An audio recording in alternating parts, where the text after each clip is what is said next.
So, what's happening in Iran right now in early 2026 is nothing short of a terminal crisis for the Islamic Republic. And this isn't just one single event. We're talking about a perfect storm of systemic failures, political, economic, and environmental. After nearly half a century, the entire regime is being pushed right to its breaking point. And look, you don't have to take my word for it. This assessment from the Hudson Institute is about as stark as it gets. It really sets the stage for what we're going to talk about. The analysis here isn't focused on if the regime will change, but how. We're here to dig into the mechanics of a state in what looks like a slow-motion collapse. To really get a handle on this, we're going to break it down and look at 5 critical systems that are just failing. We'll start with the power vacuum at the very top, then we'll dive into the economic and infrastructure collapse, check out the digital battlefield, and finally, we'll try to reach a verdict on how this whole thing might play out.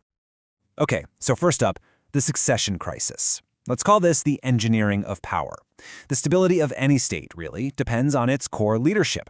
And in Iran, that entire structure is shaky because of this massive uncertainty right at the very top.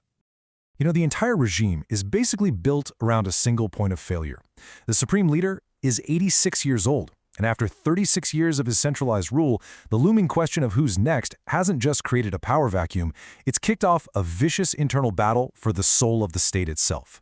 Right now, there are 3 main factions really locked in this struggle. First, you've got the Supreme Leader's son, Mojtaba, who's got deep ties to the security apparatus. Then you have the Islamic Revolutionary Guard Corps, the IRGC, which is basically a state within a state. And finally, you have the traditional clerical elite. The real tension, the one that's paralyzing the regime, is this tug of war between the military power of the IRGC and the old guard authority of the clerics. Now, let's move on to the economic siege, and you'll see how these problems stack on top of each other. You can almost think of this in terms of thermodynamics. The whole system is just losing energy, and the government's usual controls, they just can't contain the chaos of hyperinflation anymore. This number, it's just staggering. By January 2026, the Rial hit an all-time low of $1.5 million to a single US dollar. And that's not just some abstract statistic. That's the complete evaporation of people's life savings. It's the absolute destruction of the middle class, and it is the #1 thing driving fury on the streets. In this data shows you what that looks like day to day. While the official inflation rate was over 42%, the reality for essentials was so much worse. Food prices shot up by 72%, healthcare by 50%. This is why you hear protest chants like, "Neither Gaza nor Lebanon, my life for Iran." People feel like the regime is completely ignoring their own survival. So what was the catalyst for this complete implosion? It was really a 1-2 punch. The 12-day war in mid-2025, followed by the reimposition of UN sanctions.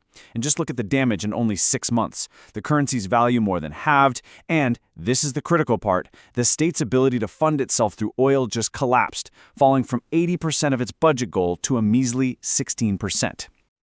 This economic freefall leads us straight to our third point. A crisis in environmental engineering. See, when a state goes broke, it stops maintaining the physical things that keep a society running, and that's when the collapse becomes something everyone can see and feel. This protest slogan just captures it perfectly. This isn't some abstract policy debate for people. It's the light switch that doesn't work. It's the tap that runs dry. It's a very real daily crisis. What we're witnessing here is a total cascade of failures. Decades of terrible water mismanagement means cities are now facing a day zero scenario. That's the point where the municipal taps just run dry. I mean, the crisis is so bad, the president actually suggested moving the capital city. You combine that with constant blackouts, and you get water riots, which fuels this endless cycle of protest that the state just can't seem to stop anymore. All right, let's talk about the fourth front, the digital battlefield. This is a classic struggle of signal versus noise. You have the regime's old-school censorship model being systematically outmaneuvered by modern tech. The whole conflict here is asymmetrical. On one side, the regime is doing everything it can to create noise. They use their restrictive, state-controlled halal internet, and they impose digital blackouts. But on the other side, the population is creating a clear signal. They're coordinating protests using advanced VPNs and satellite internet like Starlink. The regime's fatal flaw here? Their methods are just pushing people away and, believe it or not, costing them a fortune. In fact, every single day the internet is shut down, it costs the Iranian economy $37 million. And this is the ultimate paradox, right? The regime's main tool for control is actively speeding up the very economic collapse that's driving people into the streets in the first place. It's a completely self-defeating strategy.